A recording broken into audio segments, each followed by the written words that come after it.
नमस्कार मंडळी, श्री स्वामी समर्थ सगळ्यांना. तर कशा आहात सगळे? आशा करते स्वस्त असाल, मस्त असाल, खूप खूप खूप आनंदी असाल. तर आज ना आम्ही म्हणजे माझं सगळं घरचं काम आवरून मी आणि आम्ही माझ्या मोठ्या आत्याकडे जाणार होतो.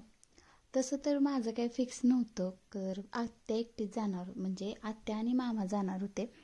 पण मामांचं अचानक कॅन्सल झालं, त्यामुळे मग आत्या मला बोलले की तू चल माझ्याबरोबर. म्हटलं ठीक आहे चल. आणि असं पण मला कुठे चल म्हटलं की मी लगेच तयारच असते.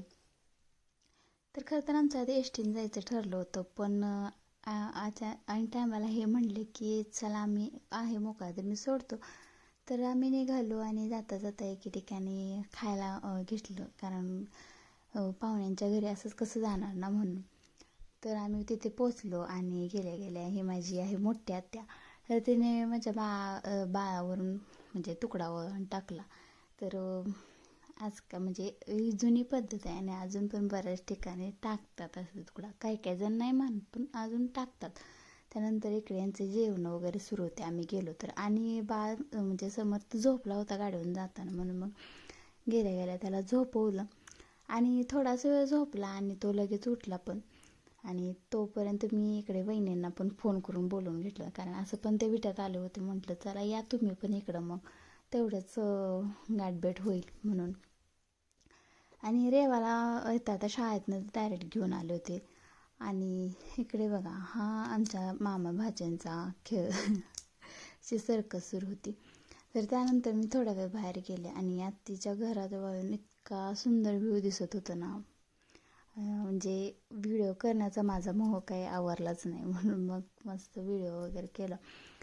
त्यानंतर मग मी आत आले तर ह्या दोघी बहिणींच्या ना मस्त अशा गप्पा रंगल्या होत्या. म्हणजे त्या एकत्र असल्यानं त्यांचं म्हणजे काय विचारायच नको. तर त्यानंतर ना इकडे मग मयुरीने लगेच स्वयंपाक बनवायला घेतला होता. खरं तर मी तिला म्हणत होते भाकरी करू लागते, पण तिने काय मला मदत करू दिली नाही. आणि हा आहे आमचा शंभू. इकडे या पोरांचं बघा कसं खेळणं सुरू होतं. म्हणजे सगळ्यात पुढचा आहे तो माझ्या आत्याचा नातू आहे. मधली आहे ती माझ्या भावाची मुलगी आहे आणि हा आमचा समर्थ. तर यांचं असं गाड्या जोडून काहीतरी सुरू होतं खेळणं वगैरे. त्यानंतर मग वहिनीची जेवणं वगैरे झालते आणि इकडे त्यांच्या सगळ्या काक्या वहिन्या सगळ्या गोळा झालत्या, त्या आलत्या म्हणून. तर त्यांच्या इकडं गप्पा गोष्टी, आणि इकडे तोपर्यंत चटईवाला पण चटई विकायला आलता. खरं तर हे जे निघायची घाई सुरू होती, कारण कार्तिकच्या शाळा सुटायची वेळ झाली होती, म्हणून मग ते लगेच जाणार होते माघारी. पण आम्ही मात्र आज निवांत वेळ काढून आलतो, त्यामुळे आम्हाला कसली घाई नव्हती. तर ते गेले, नंतर त्यांना घालवलं आणि मग त्यानंतर मग आम्ही जेवायला घेतलं. तर तोपर्यंत आता तिकडे मयुरीने ताटं वगैरे करायला घेतली होती, म्हणून मग आम्ही पण जेवायला बसलो. आणि ना मंगळवार होतं, त्यामुळे ना खरं तर आम्ही गेल्यापासूनच लाईट नव्हती आणि एकतर आभाळ आलो, त्यामुळे सगळं अंधार अंधार झालं. आणि आमचं जेवायचं सुरू होतं आणि ह्या साहेबांचं बघा आमचं काय लिंबू खायचं सुरू होतं. इतकं वाईट तोंड केलं, पण काय गरज नव्हती लिंबू खायची.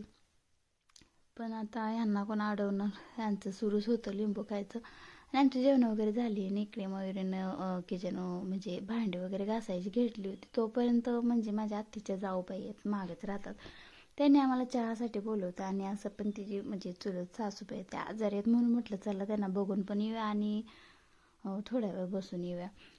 तर मग नंतर त्यांच्या घरी गेलो.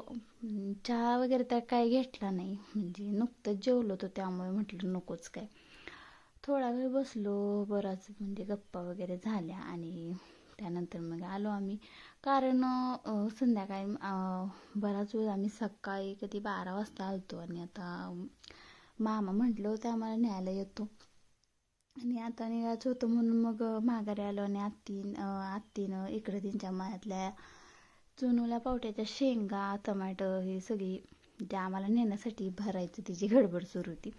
तर ते सगळं भरून आम्हाला तिने दिलं. तो पण मामा पण आलते. मग आम्ही आलो घरी रात्री 8 वाजता. तर चला, कसा वाटला माझा ब्लॉग नक्की कमेंट करून सांगा. बाय.